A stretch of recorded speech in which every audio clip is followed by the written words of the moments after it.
Bienvenue sur le podcast du collectif We Are Luxembourg, le média business des outsiders. Dans ce podcast, on accueille des atomic leaders, des entrepreneurs, des changemakers et toutes celles et ceux qui développent de près ou de loin les humains que nous sommes. Je suis Romain Tisné, cofondateur du collectif, et vous souhaite la bienvenue sur ce média d'un nouveau genre.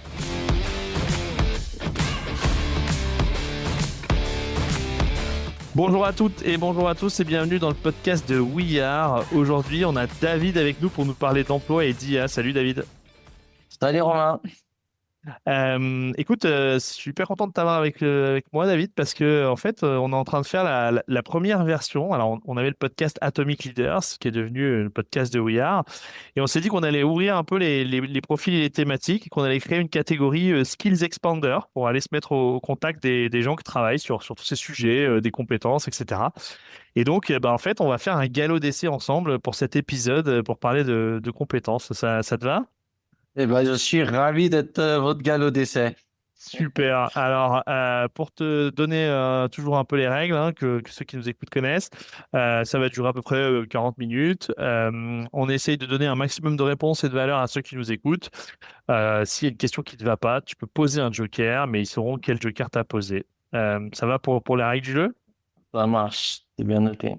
Avant de rentrer dans le vif du sujet, David, j'aimerais bien que tu puisses te présenter, nous raconter un peu ce que tu as fait, parce que tu as un parcours assez singulier, et notamment sur certains sujets passionnants. Donc, ce que je te propose, c'est de te présenter, comme ça les gens vont pouvoir découvrir progressivement là où va cet épisode. Ça marche. Donc, je suis David Marguerie. Je viens tout juste de finir un doctorat au LISER, qui est un centre de recherche ici au Luxembourg, mais également en partenariat avec l'Université du Luxembourg, où j'ai étudié comment l'intelligence artificielle impacte le marché du travail. Alors pas nécessairement au Luxembourg. J'ai des chapitres qui se focalisent sur les États-Unis, d'autres qui se focalisent sur la France, le Luxembourg, la Belgique et l'Allemagne. Ouais. Et maintenant, je suis donc chercheur ici au LISER. Ouais. Mais j'ai eu une vie avant ça, parce que j'ai pas toujours fait de la recherche. Avant ça, j'ai travaillé pendant 10 ans où je faisais du conseil à la décision politique. Ouais. D'abord auprès à France Stratégique, qui est un service du Premier ministre en France, puis à l'OCDE. Ok. Et ensuite un petit peu au LISER, où je travaillais avec les institutions publiques ici, sans vraiment être chercheur. Donc Super. voilà mon parcours. Et qu'est-ce qui t'a... qu'est-ce qui a déclenché ton envie de t'intéresser à ces sujets? Parce que j'imagine que si tu es chercheur et que tu en es à faire un doctorat, c'est qu'en fait, tu n'as pas fait partie des mecs qui, comme moi, ont commencé sur ChatGPT il y a 3 ans. Tu avais dû avoir un petit coup d'avance. À quel endroit, tu vois, à quel moment de ta vie tu as été en contact avec l'IA ou en tout cas confronté à ces enjeux et à quel moment tu t'es dit, voilà, il y a un truc qui se passe, il y a quelque chose à faire? Non, effectivement, j'ai commencé à étudier ce projet-là bien avant l'arrivée de ChatGPT, bien avant que ça explose. Pourquoi? Tout simplement parce que, en gros, donc, dans la recherche en économie du travail, là où je me suis spécialisé, il y avait énormément d'études sur comment les robots impactaient le marché du travail, comment les ordinateurs impactaient le marché du travail. Et je voulais faire quelque chose qui soit un petit peu plus novateur, quelque chose qui sorte, voilà, qui ouvre des portes qui sont pas encore ouvertes. Ouais. Et du coup, m'est venue l'idée de me concentrer sur l'intelligence artificielle. À l'époque, c'était pas ce qu'on appelle l'intelligence artificielle générative, donc c'était plus des choses type machine learning, deep learning, neural network, ce genre de choses. Ok. On entend moins parler, Ouais. mais qui existent et qui impactent aussi fortement la manière de produire, les compétences qu'on demande, etc. Ok. Et du coup, j'ai commencé là-dessus. Voilà, c'est pour ça que je suis allé vers là. Et en fait, ChatGPT a été génial pour moi parce que ça a été un boom dans le sujet. Et maintenant, c'est devenu un sujet très, très chaud. Tout le monde en parle. Tout le monde a besoin d'avoir des informations là-dessus. Et du coup, mon doctorat est devenu en plein centre de l'actualité. Donc voilà, j'ai eu énormément de Donc, chance. si tu as une mention, tu dois une bouteille de champagne à Sam Altman, quoi. Exactement. Ok. Donc, j'y en dois une. Ok, très clair. Alors, vous l'avez compris, du coup, moi, ce qui fait que je voulais qu'on se parle aujourd'hui, c'est vraiment ce truc-là, parce que à Luxembourg, Alors, moi, je regarde Luxembourg et puis la France plus également, parce que j'interviens pas mal aussi en France, mais c'est vrai qu'à Luxembourg, on a un milieu du tertiaire dans lequel tout le monde est en train de parler un peu d'IA, de ses impacts. On entend des trucs sur finalement l'IA et l'école blanc, la catastrophe, le grand remplacement, le revenu universel, tout ce truc-là. Voilà, moi je fais partie des gens qui pensent que l'humain est quand même plutôt toujours un peu au centre. Donc je fais pas partie de ceux qui visent enfin, qui voient un monde arriver et que ça. Mais du coup, bah, ça m'intéresse vachement. Pour tout dire, moi, j'ai pas posé mes questions avant, donc en fait, je devais découvrir les infos en même temps que ceux qui nous écoutent, parce que je pensais que ça aurait plus de valeur, d'authenticité aussi dans le format. Alors, vas-y, bah, raconte globalement, qu'est-ce que tu as découvert, ou peut-être tu as une intro à faire. Enfin voilà, guide-nous et comme ça, on posera les questions au fur et à mesure. Ça marche. Je crois que pour commencer, ce que j'aime bien toujours, c'est un peu mettre ça dans un contexte historique. Enfin, je Ouais. crois que ça aide de voir ce qui s'est passé dans le passé et ça peut donner en tout cas des pistes de réflexion sur ce qui pourrait se passer, ce qui pourrait arriver à l'avenir. Ok. Et je veux dire, l'IA, c'est quelque chose qui transforme la société de manière très profonde. C'est une transformation technologique. Ouais. Mais ça n'a pas été, c'est pas la première que l'humanité connaît. Il y en a eu plein dans l'humanité. Il y a eu, pour tourner aussi loin que la roue, par exemple, ça a transformé la manière de produire, de se déplacer, de déplacer des mouvements ou des gens. Mais proche de nous, il y a eu aussi l'invention de l'électricité, par exemple, qui a également créé un énorme changement. La machine à vapeur, l'ordinateur, Internet. Mhm. Et ce qu'on observe quand on prend toutes ces grosses révolutions technologiques, c'est que les débats qu'il y a eu au moment où elles sont arrivées, Mhm. ça ressemble énormément aux débats qu'on a aujourd'hui. Ok. C'est-à-dire la peur que tous les métiers vont disparaître, demain, il y aura plus de place pour l'humain, ça va être que des robots ou des ordinateurs ou que sais-je. Ouais. Mais quand on regarde le nombre d'emplois sur 200 ans, bah, il n'y a jamais eu autant d'emplois aujourd'hui que dans les deux dernières, les 200 dernières années, pardon. Ok. Donc, s'il y avait quelque chose à retenir du passé, c'est que finalement, les révolutions technologiques, elles ont toujours créé plus d'emplois qu'elles en ont détruit. Ok. Parce qu'elles en détruisent, ça c'est sûr, c'est certain. Avant, on avait quelqu'un qui passait dans la rue pour allumer les lampadaires parce qu'ils étaient à gaz. Bon, bah, l'électricité est arrivée, les lampadaires ont été mis à l'électrique, et maintenant, ce métier-là a disparu. Voilà. Ouais. Ouais.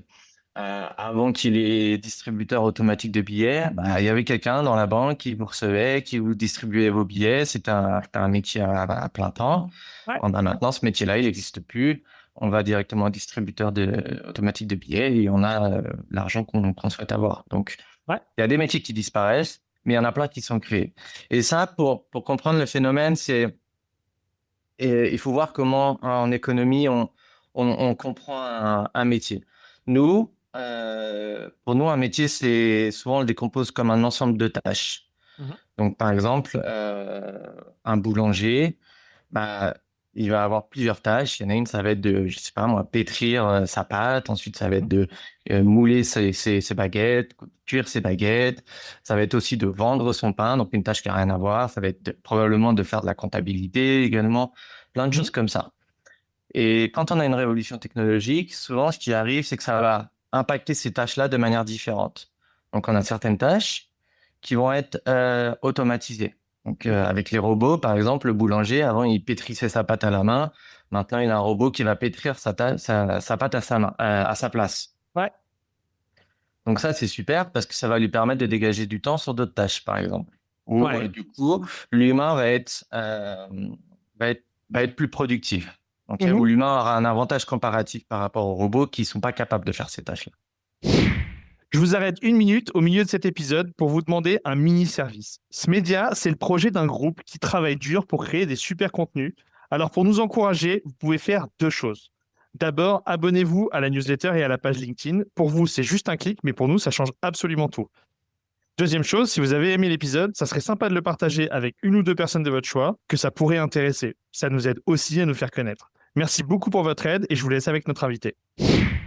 Donc, qu'est-ce que ça nous donne tout ça? Donc, Donc, quand on réfléchit un peu tout ça et quand on développe les modèles, on va voir que l'automatisation, d'une certaine partie, ça va remplacer certaines tâches, mais de manière globale, ça va nous rendre plus productifs. Donc, Ouais. parce que ça nous rend plus productifs et ça va nous baisser notre coût de production. Donc, le boulanger, son coût de production d'une baguette, par exemple, va baisser. Comme on aime bien cet équilibre offre-demande, bah, si le coût du service ou du bien qu'on produit, il diminue, la demande pour ce bien ou ce service augmente.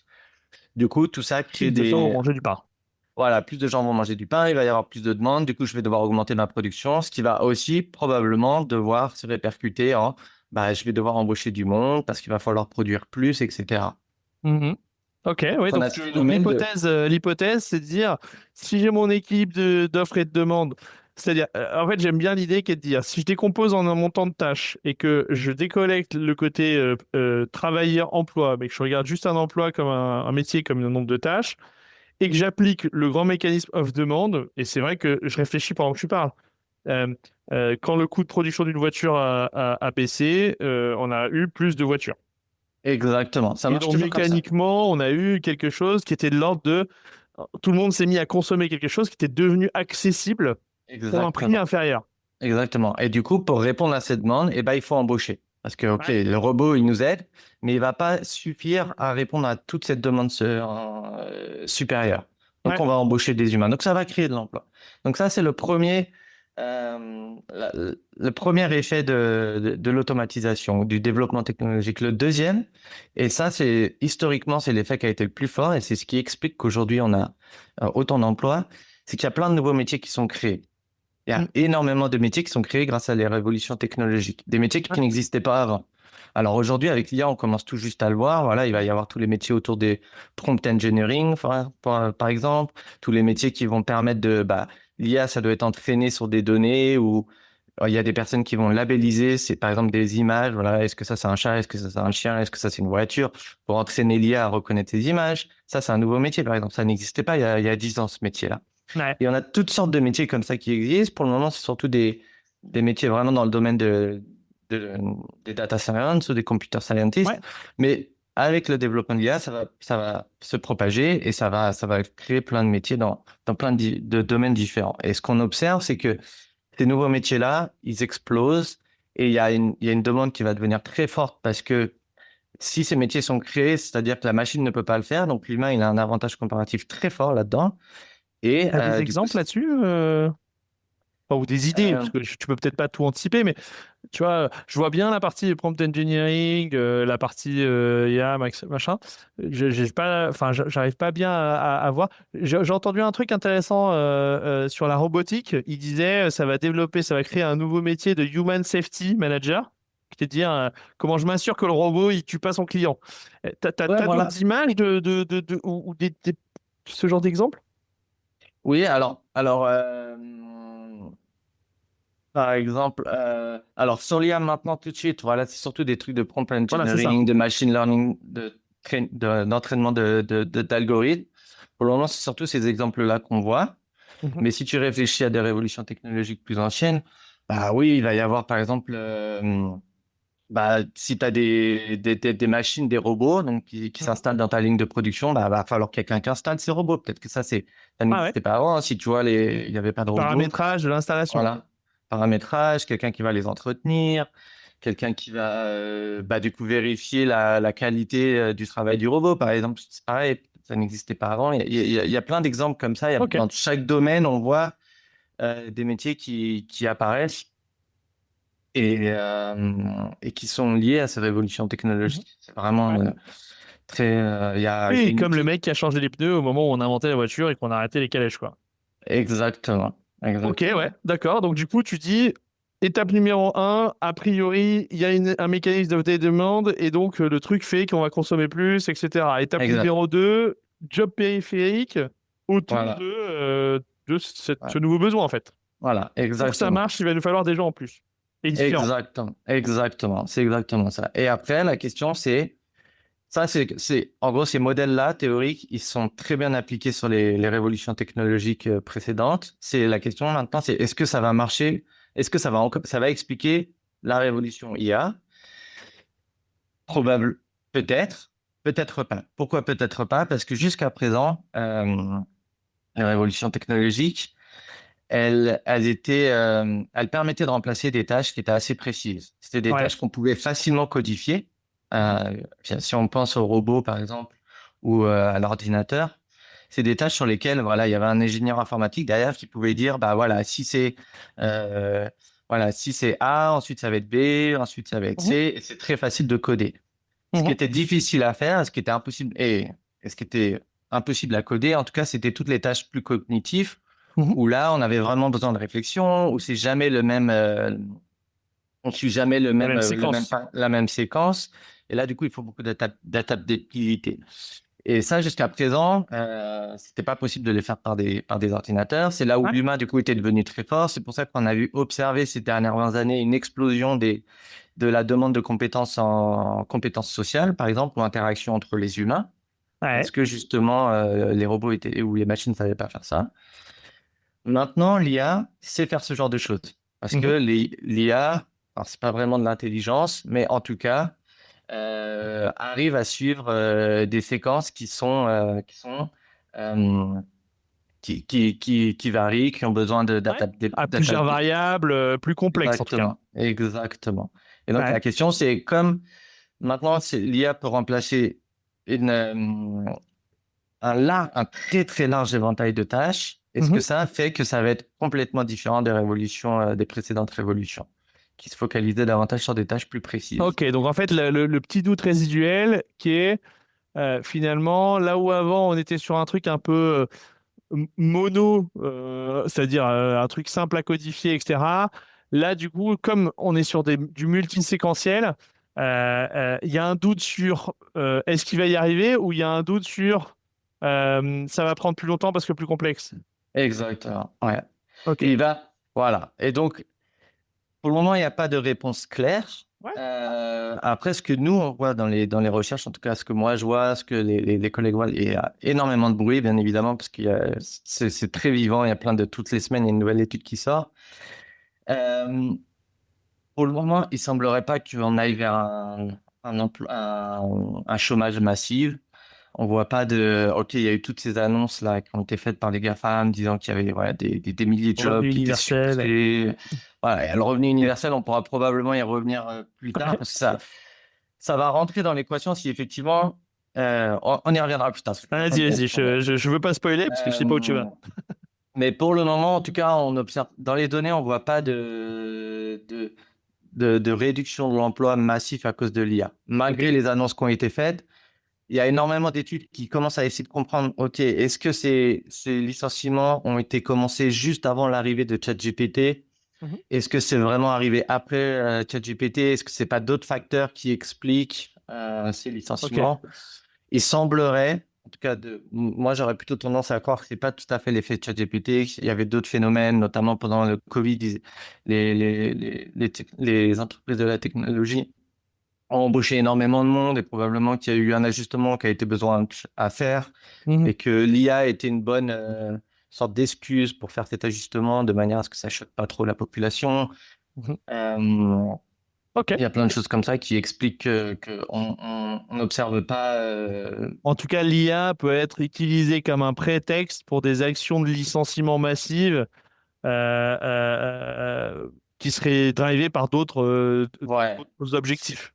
voilà. Ça, ce Ok. serait pas étonnant. C'est aussi quelque chose sur lequel on imagine. Enfin, voilà, plusieurs chercheurs pensent que c'est ça qui pourrait se Ok. passer. Ok. Très clair. Euh, voilà.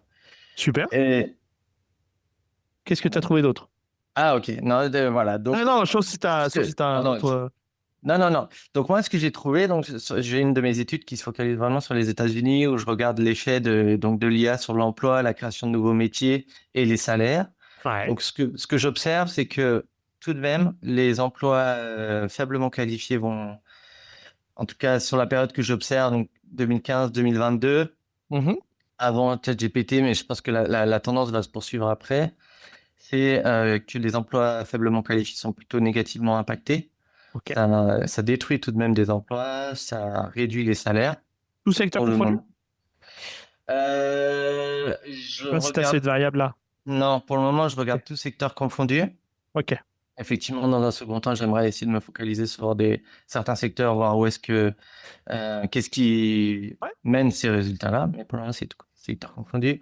Ok. Les emplois moyennement qualifiés, eux, sont dans une situation un peu mixte où on a Mhm. du coup, comme je disais, donc cet effet d'automatisation qui, pour le moment, va avoir un effet négatif sur les salaires, mais on a cet effet d'augmentation, on a des nouveaux jobs qui apparaissent petit à petit, qui boostent un peu l'emploi.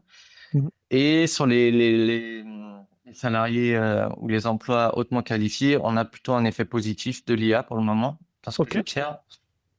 Donc, ça booste l'emploi, ça crée des nouveaux jobs. Donc, c'est tous les métiers qu'on mentionnait tout à l'heure, là, de machine learning, de training trainer de machine learning, pardon, non, pardon, entraînement de Prompt machine learning. engineering, etc. Exactement. Qui vont Mhm. créer des métiers et bon, sur lesquels il y a une demande et tout ça. Donc, ça, c'est ce que j'observe. Ouais. Ensuite, dans une autre étude, avec mes collègues, on s'intéresse à la demande de compétences à proprement parler. Donc, pour ça, on va observer, on a 75 millions d'offres d'emploi qui ont été Ouais. publiées en ligne entre 2018 et 2023, Mhm. jusqu'à décembre 2023. Et on essaye de regarder, voilà, est-ce que les métiers qui sont plus exposés à l'IA ont une demande de compétences qui change. Et on observe que oui. Mhm. Euh, on observe que déjà quand on regarde voilà, les demandes de compétences, donc on se focalise sur 8 compétences principales qu'on pense qu'elles sont vraiment très, ou en tout cas, il y a des faisceaux d'indices qui montrent qu'elles vont être très fortement Assez impactées. critique, ouais. Donc ça va être les compétences techniques en IA, les compétences en data, les compétences en prédiction, Ouais. les compétences en jugement, en decision making, Mhm. en leadership et les compétences sociales. Et ensuite, on a un groupe résiduel pour tous les autres types de compétences. Et déjà, ce qu'on observe de 2018 à 2023, c'est qu'il y a une explosion de la demande pour les compétences techniques en IA, on pouvait s'attendre, en prédiction et en données. Donc ça va un peu dans le sens de ce qu'on pense que, en gros, l'IA, il faut voir ça comme un outil qui fait des prédictions. C'est là où Ok. l'IA est vraiment très fort. C'est vraiment Et, prédiction, prédiction, prédiction. et là, attends, juste pour bien comprendre, parce que d'où vient cette data? Donc, cette data, c'est vous avez analysé les job descriptions et Ouais, dans les job descriptions que vous avez scrappées, donc qui sont ouais, écrites par les entreprises qui recrutent, vous exactement. avez noté une forte augmentation des Ouais. tâches et des missions et des compétences en lien avec ces catégories. C'est ça, hein? Exactement, c'est exactement ça. Juste pour te donner un chiffre, donc on observait qu'il y avait à peu près 2% des offres d'emploi qui demandaient des compétences techniques en IA.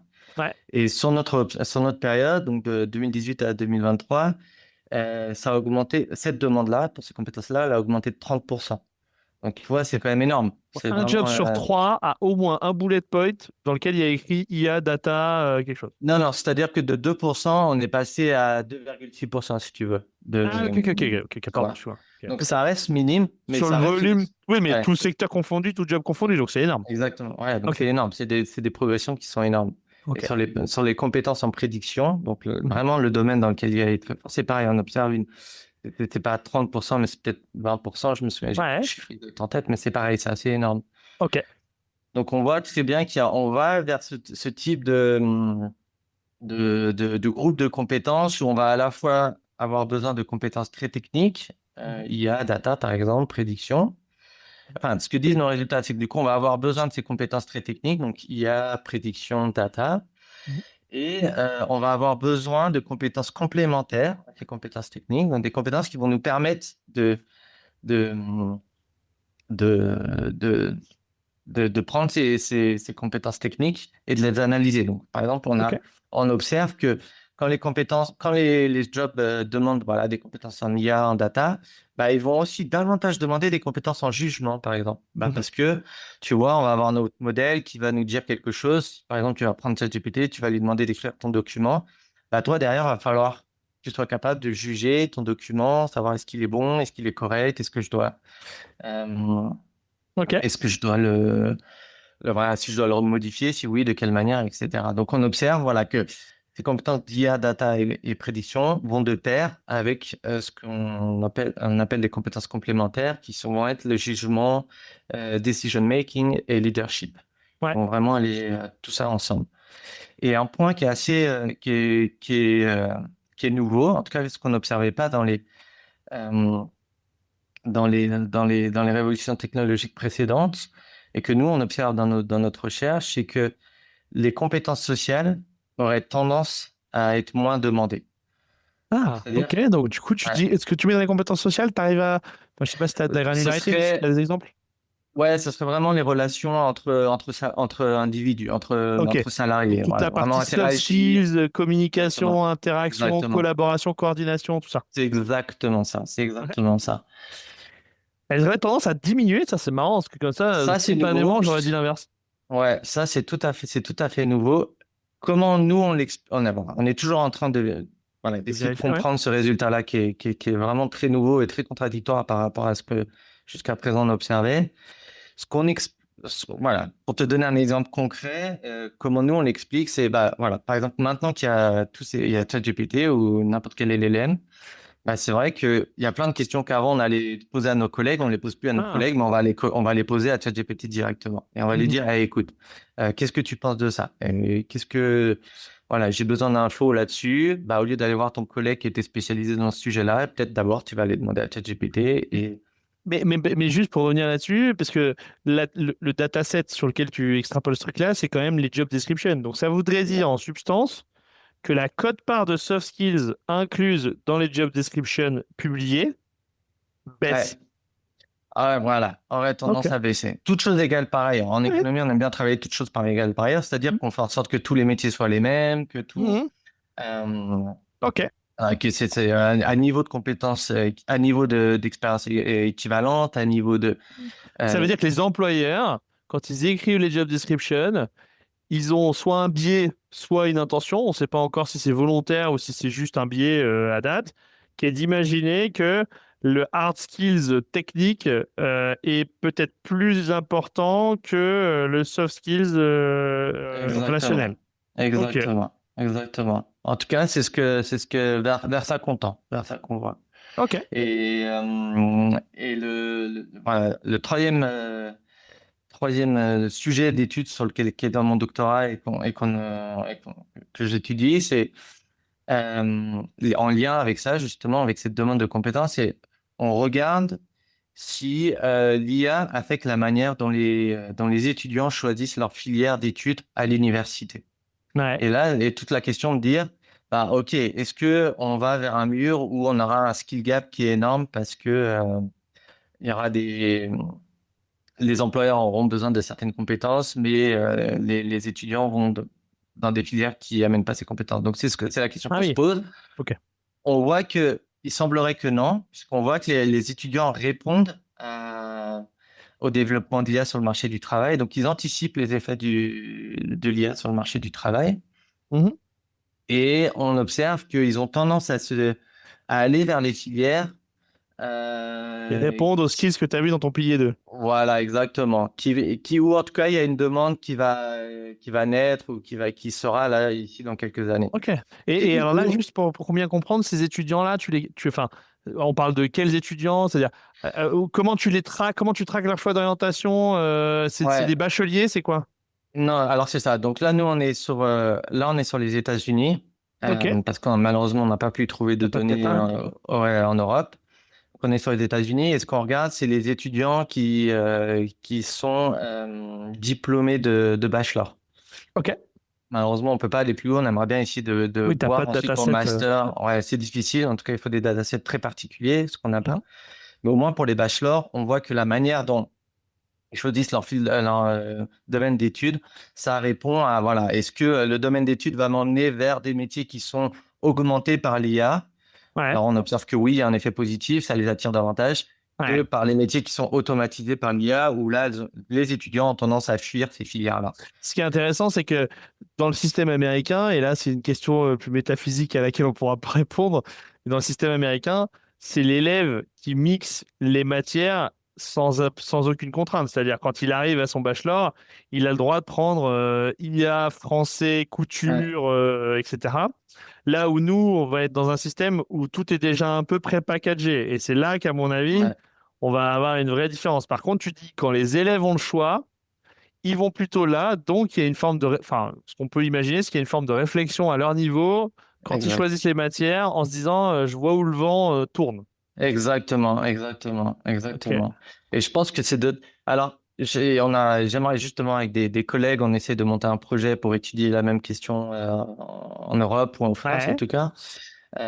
Les résultats peuvent être différents parce qu'il y a aussi aux États-Unis, aller à l'université ça coûte extrêmement cher. Donc, il faut vraiment être sûr de son retour sur investissement parce que une année d'études là-bas, c'est un prix exorbitant. Donc, on va être sûr que ça nous rapporte quelque chose dans le futur.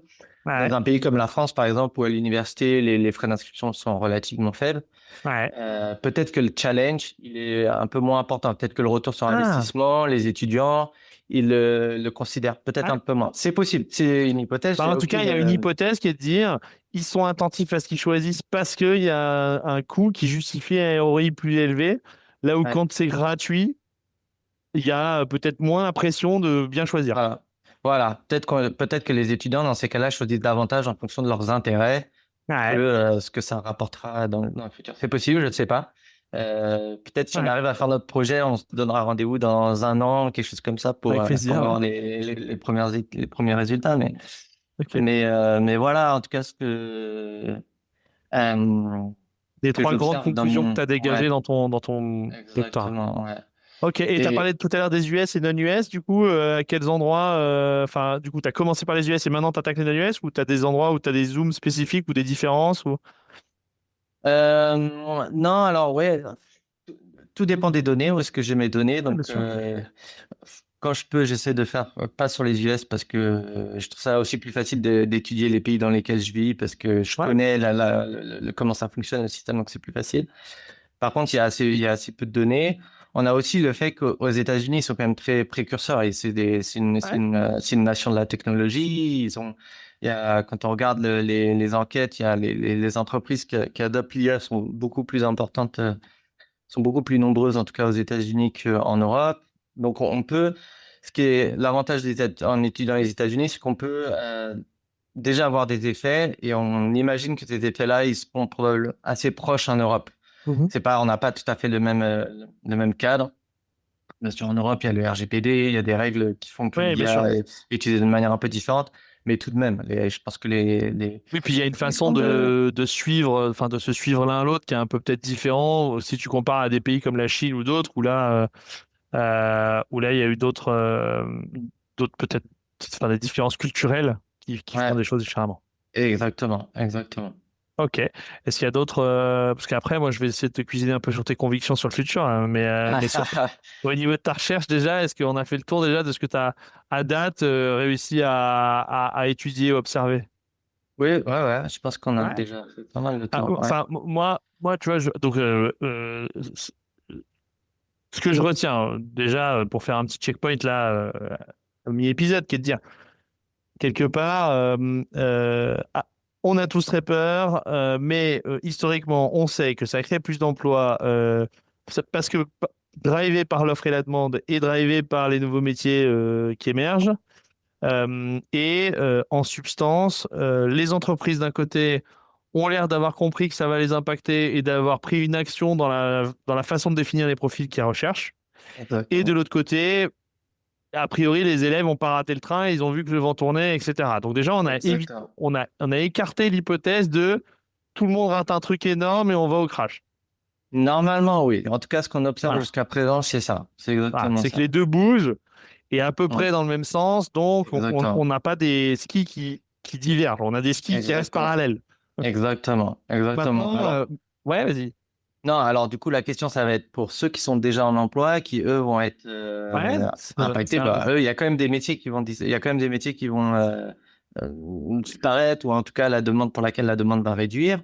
Bon, eux, ça va être plus difficile. Est-ce qu'il va y avoir vraiment un besoin de reskilling, upskilling, pour leur permettre d'avoir les compétences qui seront demandées par les employeurs. ouais, Donc là, il y a un vrai enjeu de politique publique. ouais. Euh, Donc après, là, on va fermer la partie David l'économiste et on va rentrer dans David le citoyen. Parce que, on est tous en train de faire un peu de la boule de cristal. Donc on y va.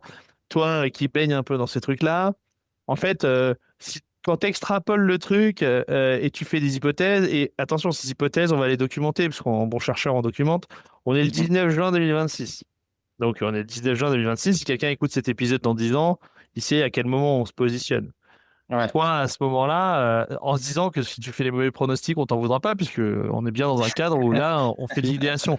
Mais, mais tes convictions, enfin, moi j'ai les miennes et je pourrais m'exposer en te les présentant aussi.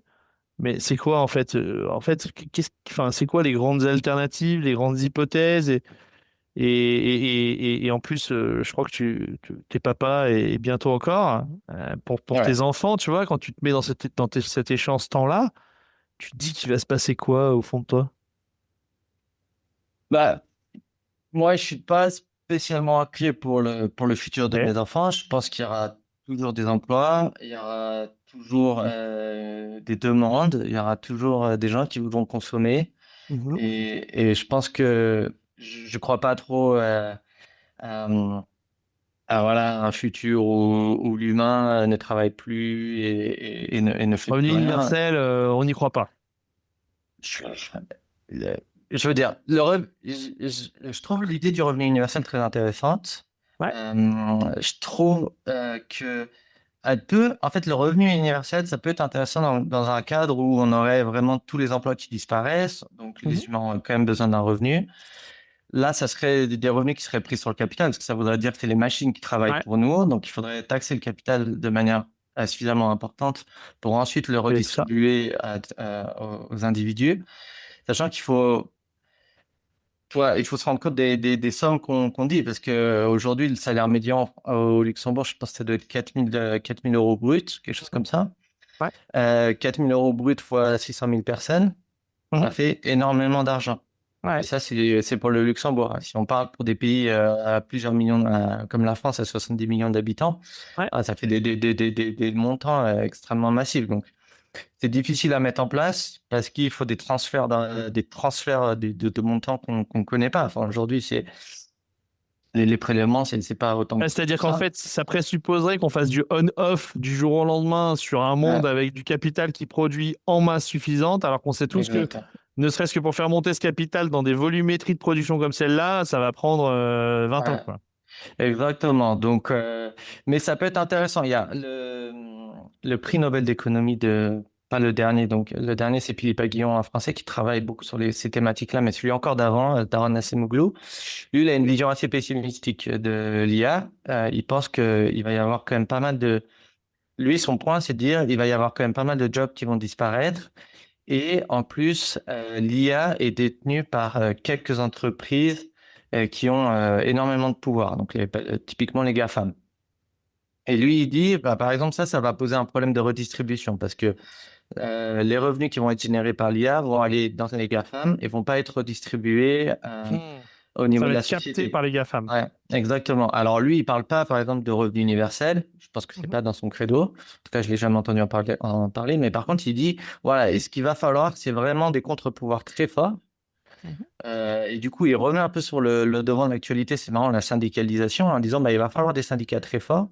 Parce qu'il va falloir un rapport de force suffisamment important entre ces grands GAFAM et les représentants des salariés pour pouvoir faire en sorte que la redistribution des revenus de l'IA aille pas que dans le capital. Il aille Mhm. aussi dans les salariés et qui soient redistribués et qu'on évite d'avoir un creusement des inégalités trop important parce qu'on sait qu'après, ça peut créer Et de social. l'instabilité exactement au niveau sociétal. Ok. Ouais, Et après, alors toi, tu vis à Luxembourg comme moi. Enfin, est-ce que parce que Luxembourg a quand même quelques paramètres un peu spécifiques dans la typologie de métier, dans la logique des frontaliers aussi. Enfin, enfin, on a quand même des paramètres démographiques, professionnels, etc., avec des spécificités assez locales. Euh, Toi, enfin, comment t'appréhendes ce qui pourrait se passer plus localement, si tu l'appréhendes, évidemment. ouais, alors.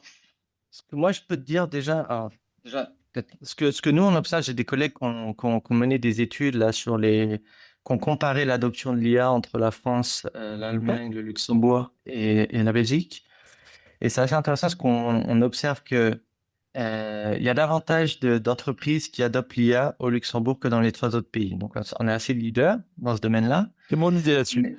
Mais ça s'explique par, et tu l'as touché du doigt, ça s'explique par la spécificité de l'économie luxembourgeoise. Qu'en économie luxembourgeoise, c'est très tertiaire, c'est très finance, c'est très assurance. Et en gros, c'est des domaines dans lesquels l'IA est très, est plus fréquemment adoptée. Ouais. Donc, toi, si on raisonne en toutes choses égales par ailleurs, si par exemple on imaginait que nos 4 pays avaient exactement la même structure d'économie avec les mêmes secteurs, à ce moment-là, le Luxembourg ne serait plus si en avance que ça dans l'adoption de l'IA comparé aux autres pays. Donc, c'est vraiment dû à sa structure de l'économie. Ok. Ensuite, après, comment ça va jouer sur les frontaliers? Ça, je j'ai pas de réponse, j'ai pas étudié cette question-là. Ouais. Après, ce qui est sûr aussi, c'est que l'IA, ça n'a pas de frontières. Non, mon point, t'es pas allé frontalier, c'était de se dire, parce que à Luxembourg, il y a depuis longtemps, moi je suis arrivé il y a 15 ans et depuis longtemps, c'est vrai que le Luxembourg a identifié on était plutôt le back-office du monde en termes de Mhm. finances. Et le Luxembourg a toujours identifié que le back-office était plus à risque de la digitalisation au sens large. Ouais. euh, Indépendamment de l'IA, etc., qu'on avait beaucoup de tâches back-office qui étaient peut-être plus à risque ou en tout cas plus exposées à de la digitalisation là-dessus vis-à-vis des autres tâches type front office. Donc ça, c'est le premier paramètre. Le deuxième paramètre, c'est que on avait une attractivité du pays qui a beaucoup changé, c'est-à-dire qu'avant, on était un pays attractif pour des frontaliers qui étaient là et qui sont en poste depuis longtemps. Donc le stock d'emplois aujourd'hui, d'employés, il a une quote-part de frontaliers directs qui est importante, sauf que ces frontaliers directs qui est importante, bah, ils sont partout, y compris dans ces back-office. Mhm, mhm. Et donc, du coup, il y a cet enjeu de frontaliers, etc. Et donc, qui donne des paramètres un peu spécifiques au marché. Et puis ensuite, bah, comme l'attractivité du pays a baissé un peu pour les pays proches, parce que coût de la vie, coût du logement, etc., Ouais. on voit que globalement, il y a plus de travailleurs qui viennent d'en dehors de l'Europe aujourd'hui, ce qui est enfin, une super nouvelle parce que bah, c'est super culturellement, tout ça. Voilà, on voit bien que le Luxembourg a des paramètres qui changent, ça parle plus anglais, on a plus de gens d'un peu de toutes les nationalités. En fait, dans ce mix-là de points, ça amène des paramètres un peu spécifiques. On rajoute à ça que 80% des grosses boîtes ici sont en fait des filiales et pas des headquarters. Mhm. Donc, ils sont des filiales plus opérationnelles. Et tu vois, ça m'étonne pas qu'en fait, l'IA soit implantée directement ici, parce que ici, l'IA, comme on est sur des boîtes très opérationnelles, mon analyse, c'est que elle va pouvoir, en termes de tâches, générer des choses plus opérationnelles, peut-être Mhm. que ce qu'on trouve dans des structures complexes type siège. Ouais, ouais. Non, probablement, Voilà. probablement. Donc c'est un peu ces paramètres-là que moi je vois. Et donc on vient rajouter la couche IA sur ce challenge qui est déjà un challenge démographique et professionnel en soi, qui est assez intéressant. Et donc mais je comprends que vous êtes en cours et que vous êtes en train de travailler là-dessus. Voilà, exactement. On a tout un agenda et on a une demande d'ailleurs. Enfin, nous, en interne, on a tout un agenda d'études qu'on veut faire. On a aussi énormément de demandes de la part du gouvernement qui Ouais. sont vraiment très actifs. Ouais, ouais, ils nous posent Ouais. énormément. Ils nous demandent en tout cas beaucoup d'études. Ils sont très preneurs d'informations sur comment l'IA impacte le marché du travail, comment il faut se préparer, qu'est-ce que eux ils peuvent faire. Mais voilà, on est au début de notre agenda, donc on n'a encore pas toutes les réponses, mais Ok. j'espère qu'on les aura de manière Super. assez Donc les deux rapide. dernières questions que j'ai pour toi, c'est de se dire, un, t'es un papa de jeunes enfants et jeunes enfants en devenir. Donc moi j'ai lu le livre de Laurent Alexandre, Ne faites plus d'études. Je te conseille. Alors honnêtement, je suis pas fan du style, hein. Il est un peu acide sur la forme. Mais livre intéressant où lui il dit faites plus d'études. En fait, voilà. Donc la première question que j'ai pour toi, c'est en fait, en tant que bon papa, qu'est-ce que tu imagines pour le futur de tes enfants? Qu'est-ce que tu vas leur conseiller quand ils vont te dire j'ai pas d'idée, qu'est-ce que je vais faire? Et puis deuxièmement, toi, dans ce monde de l'IA, du coup, tu as 40 ans, voilà. Finalement, c'est quoi la suite? Enfin, c'est quoi les endroits que tu as envie d'aller explorer ou de continuer ou qu'est-ce que tu as envie de faire avec tout ça? Alors, Alors pour les études, définitivement, je dirais à mes enfants de faire des études Ok. parce que je trouve que non, mais je trouve que faire des études, c'est merveilleux. C'est pas juste apprendre un métier, c'est apprendre Ouais. à apprendre une réflexion, apprendre à analyser, à comprendre les choses. Et ça, je pense que tout le monde, c'est bien pour tout le monde en fait. Au-delà Ouais. de s'assurer un métier derrière, c'est juste une Ouais, manière pour la ok. société de grandir. Donc, quoi qu'il arrive, je leur dirais de faire des études. Indépendamment du côté compétences, du point de vue Exactement. expérience, tu dis Exactement. ça vaut toutes les compétences. Exactement. Ouais, ouais, je Ok. pense qu'on est bien plus heureux quand on. Enfin, je voudrais pas paraître péjoratif, mais je Non, non, pense bien que sûr. ça, C'est une c'est chance. important. C'est une chance de pouvoir faire des études. Ensuite, où est-ce que moi je veux aller dans le futur? Ouais. Ouais, moi, je Philomène. me poursuis. Il est un peu tard pour ça, mais en tout cas, c'est un domaine que je trouve passionnant parce que qui bouge très, très, très, très vite. Ouais. Et j'ai très envie de continuer à explorer ces mécanismes-là. Là, j'ai beaucoup de. On commence tout juste un projet sur en ce moment, il y a des grands débats, par exemple, sur l'IA, ça remplace certaines tâches, comme je disais, et du coup, ça modifie le niveau d'expertise que demandent les métiers. Ouais. Et voilà, on aimerait essayer de comprendre, OK, et quel type de tâches ça remplace, et du coup, est-ce que ça modifie ce niveau d'expertise qui sont demandés par les métiers, des choses comme Ok. ça. Voilà, c'est le type de questions que. Tu as du boulot jusqu'à la retraite sans problème. Ouais. Ok. Et peut-être d'ici, voilà, là on parle beaucoup d'IA, et peut-être que d'ici 20 ans, ça sera une nouvelle révolution technologique qui apparaîtra et qu'il faudra étudier parce qu'elles sont à la fois, elles ont des points communs, mais elles sont aussi un peu différentes les unes des autres. Juste pour bien se rendre compte, ça prend combien de temps quand tu dis on a un projet sur le truc? Un projet, c'est combien de temps enfin, de A à Z? Disons, du début jusqu'au premier résultat, il faut au moins 6-10 mois facile. Ok. Ensuite, si on compte en même temps la publication, présenter dans des conférences, Ouais. publier, ça se compte en années, quoi. Il Ok. faut. Non, mais moi, tu vois, moi, très égoïstement, je me dis, ok, donc dans combien de temps faut que je te réinvite pour avoir des fresh news? On se dit Ah, quoi? mais oui, l'année prochaine. L'année prochaine. On se dit qu'une L'année fois prochaine. par an, on se fait une petite update là-dessus. Exactement. Je t'avoue qu'on imagine aussi faire des events et tout, donc on changera le format. Mais le rendez-vous est pris. Du coup, David, maintenant, t'es foutu, t'es devenu le consultant IA officiel du média We Are. Et bah, je suis ravi, j'adore ce média, donc je serais ravi. Eh ben, c'est super sympa. Écoutez, bah, merci David, merci à toutes, merci à tous. Super format de Skills Expander. Je pensais pas apprendre tant de trucs là-dessus. Moi, en tout cas, j'ai pris vraiment beaucoup de plaisir à le faire comme ça, dans un truc un peu plus libre et du coup plus exploratoire. Donc, merci d'avoir fait le galop d'essai avec nous. Et puis maintenant, à vous de jouer pour que ça continue, partager, proposer à des gens de l'écouter. Puis, bah, plus on aura de gens qui l'écoutent, plus on pourra aller parler encore à David et à d'autres gens qui nous apprendront des trucs. Donc, à vous de faire le boulot. Nous, on continue. Merci beaucoup, David, et à la prochaine. Merci Romain, à la prochaine, ciao. Salut, bye. Et voilà, l'épisode est terminé. Merci à tous et à toutes d'être restés jusqu'au bout. Si ça vous a plu, n'hésitez pas, partagez, abonnez-vous à la newsletter et à bientôt sur We Are le podcast.